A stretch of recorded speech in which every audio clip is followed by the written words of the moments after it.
5e siècle après Jésus-Christ. L'Empire romain d'Occident est au bord de l'effondrement. Son territoire est réduit à une peau de chagrin et son effondrement semble inéluctable. De plus, au nord, est apparue une tribu de guerriers nomades venus des territoires inconnus situés loin à l'est de l'Empire. Ils sont rassemblés sous la bannière sanglante d'un seul homme, un chef charismatique nommé Attila. Ce peuple, ce sont les Huns. Ceux-ci sont au départ un simple peuple venu des confins de la Mongolie orientale, qui, il y a de cela près d'un siècle, entamèrent une migration.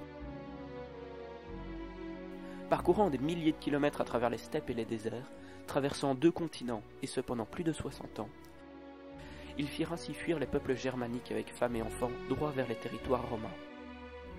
L'Empire était alors presque à son point de rupture, amputé d'une grande partie de ses terres, prête à céder. Et ce sera Attila qui lui portera le coup fatal.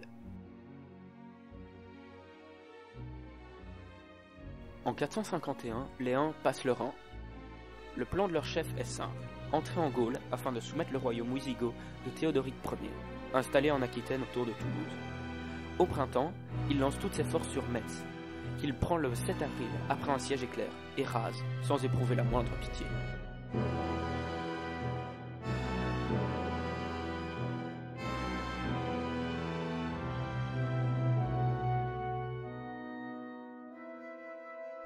Il porte ensuite son assaut droit vers la cité-état d'Orléans.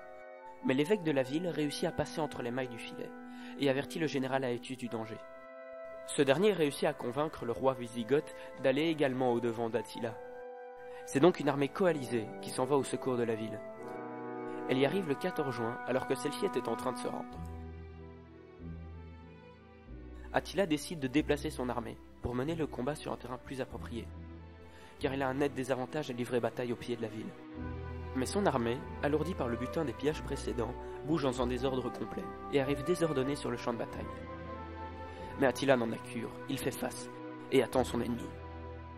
La plaine qui s'étend sous ses pieds ne demande plus qu'à être gorgée de sang, l'histoire à être écrite, et la bataille des champs cataloniques à être menée. On est très loin d'avoir à faire la bataille classique entre 2 peuples, dans ce cas, les Romains et les Huns. C'est beaucoup plus complexe, car eux deux, ils ne représentent qu'une minorité des troupes présentes. Ici, on parle plutôt d'une bataille entre 2 coalitions. En effet, Attila commande, outre ses propres troupes, les Ostrogoths de Walamir, les Gépides d'Ardaric, ainsi que de nombreuses autres peuplades germaniques. Au total, on compte environ 45 000 hommes dans les rangs du général oriental. Aetius, de son côté, peut compter sur les troupes wisigoths de Théodoric, sur la cavalerie lourde d'Alan de Sanguiban, sur les Francs, les Sarmates, etc. Pour un total à peu près égal à celui d'Attila.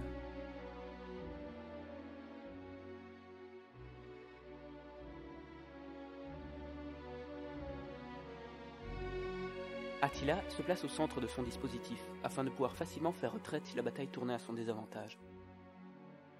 À sa gauche, il a placé les troupes ostrogoths, dont il a entièrement confiance. Les Gépides, de leur côté, assurent la jonction entre lui et Walamir. À droite sont disposés les divers peuples alliés.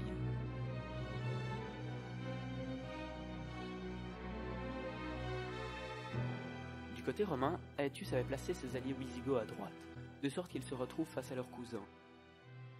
Au centre, face à Attila, était disposée la cavalerie lourde d'Alan. Quant à Aetius, il s'était mis face au reste de l'armée unique.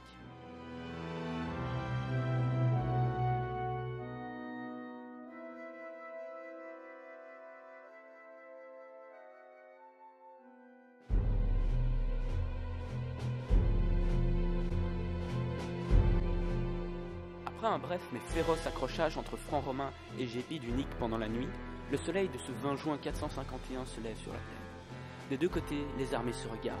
Les soldats finissent d'apprêter leur équipement, d'affûter leurs armes et de prier une dernière fois leurs dieux respectifs. En effet, à 15 heures, Attila fait charger ses troupes vers les rangs de l'Empire avec ses propres cavaliers. Sa cible est la colline du Piémont, point stratégique car elle surplombe le centre du champ de bataille. Aetius se porte à sa rencontre avec un détachement de cavalerie et un contingent wisigoth commandé par Thorismond, le fils du roi celte. Il ordonne à ses armées un mouvement en tenaille, qui se referme sur la cavalerie barbare et décime l'élite des forces uniques. Le général romain sort vainqueur du premier round et s'empare de la colline. Mais Attila ne décolère pas. Il fait appel à tout son charisme et du haut de son cheval, harangue ses troupes avant de lancer un assaut total contre celui qui vient de lui infliger sa première défaite. Les Ostrogoths font face aux Wisigoths, les Huns affrontent les Alains, et Aetius se bat contre les alliés d'Attila. La mêlée est terrible, les hommes s'affrontent au corps à corps, la plaine tout entière est transformée en un bourbier sanglant, où la stratégie se résume à avancer en tuant le plus de personnes possible. C'est au milieu de ce sombre carnage que Théodoric, roi des Wisigoths, est tué et s'en va rejoindre ses ancêtres dans l'au-delà. Mais la mort du roi ne désespère pas son peuple, au contraire. Ceux-ci réussissent à percer les lignes de leurs cousins et menacent ainsi Attila d'un débordement. Celui-ci est obligé de faire retraite et se retranche dans son cercle de chariots, abandonnant ainsi le champ de bataille et la victoire à Aetius. Ce dernier et le nouveau commandant wisigoth Thorismond débutèrent le lendemain le siège de ce camp. Mais le Romain, craignant l'influence grandissante de ses alliés en Europe et désireux de garder Attila dans l'équation, conseilla à son condisciple de retourner à Toulouse pour se faire sacrer roi. Faute de troupes, Aetius doit ainsi lever le siège et Attila peut donc rentrer chez lui en Germanie. Le nombre exact de soldats tués durant la bataille est aujourd'hui inconnu, mais l'on peut estimer qu'il s'élève au tiers des troupes en présence, soit un peu moins de 20 000 morts de chaque côté. Mais il paraît aussi logique que les Huns, de par le déroulement des combats, ont dû encaisser de plus lourdes pertes. Mais le plus important est la mort du roi wisigoth Théodoric, qui va permettre à Attila, nous venons de le voir, de rentrer chez lui sain et sauf.